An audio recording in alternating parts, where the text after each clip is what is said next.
To the ordinary man, death is the great shadow, looming, inevitable, terrifying.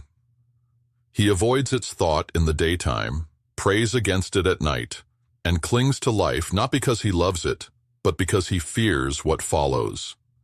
Even the learned wrap death in solemn robes and speak of it with trembling reverence, as though its mere mention demands ceremony.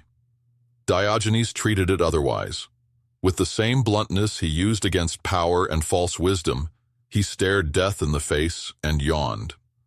For him, to fear death was as foolish as to fear the sunset. It is nature, and nature must never be feared. He mocked the men who built tombs, arranged funerals, or spoke proudly of legacy.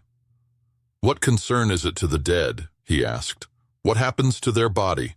Throw it to the wild beasts," he said. When told that this would dishonor him, he laughed. "Put a stick by me then, so I can drive them off," he said. "But you'll be dead. You won't feel it," they replied. "Then why should I care?" was his answer. In that exchange, Diogenes shattered the entire edifice of posthumous pride and pretense. He saw clearly, the dead have no vanity, only the living pretend they do. To Diogenes, death was not something to resist, but something to understand. It is the end of sensation, the end of appetite, the end of consciousness, but not the end of virtue. Virtue for him was the only good, and it resides in action, not memory. A virtuous man does not live on in statues or poems, but in the moment he chooses honesty over flattery, courage over comfort, clarity over delusion. Once that work is done, the rest is silence, and silence is no tragedy. It is the natural closing of a life well lived. He rejected both the fear of death and the hope of immortality. He did not flatter the gods with offerings or entertain myths of judgment. His interest was not in what happens after death, but in what happens before. Are you living freely? Are you honest with yourself? Have you freed yourself from need, shame, and opinion? If not, why worry about death? You've not yet lived.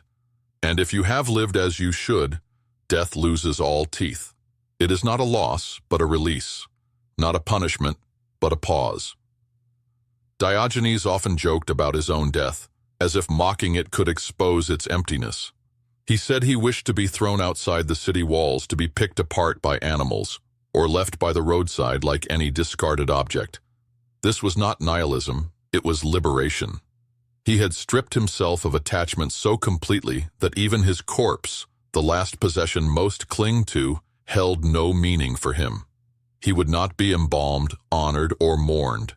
He would simply vanish, as everything natural does. The sea absorbs the river. The fire dies into ash. The wind ceases. So too would he. There was nothing morbid in this outlook. On the contrary, it freed him to live without anxiety. While others calculated their health, feared bad omens, and paid physicians to prolong their misery, Diogenes accepted that to live is to move toward death with every breath. What mattered was how one walked that path. He walked lightly. He asked little of the world, and when it asked him to leave, he would go without protest. Some stories say he died holding his breath, or after being bitten by a dog, or from eating raw octopus. But the cause is irrelevant. What matters is that death, for Diogenes, was never a thing to negotiate with.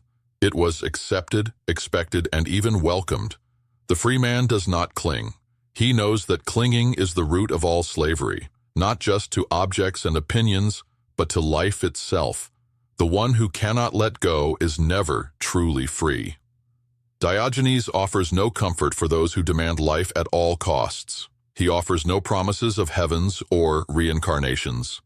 He offers only this, a life that is lived so fully in alignment with nature and reason that its end becomes no more terrifying than its beginning. You did not weep before you were born. Why fear the time after you are gone? If you have lived honestly, there is nothing to regret. And if you have not, no number of days will make it right. In Diogenes, we find not a denial of death, but its deflation. He removed its costume and exposed it for what it is, a fact, not a foe. Those who fear death serve it. Those who understand it are freed from its grip. Diogenes walked the earth like a man already dead to illusion, alive only to truth. When death came, it took nothing from him, because he had already given up everything unworthy of a free soul.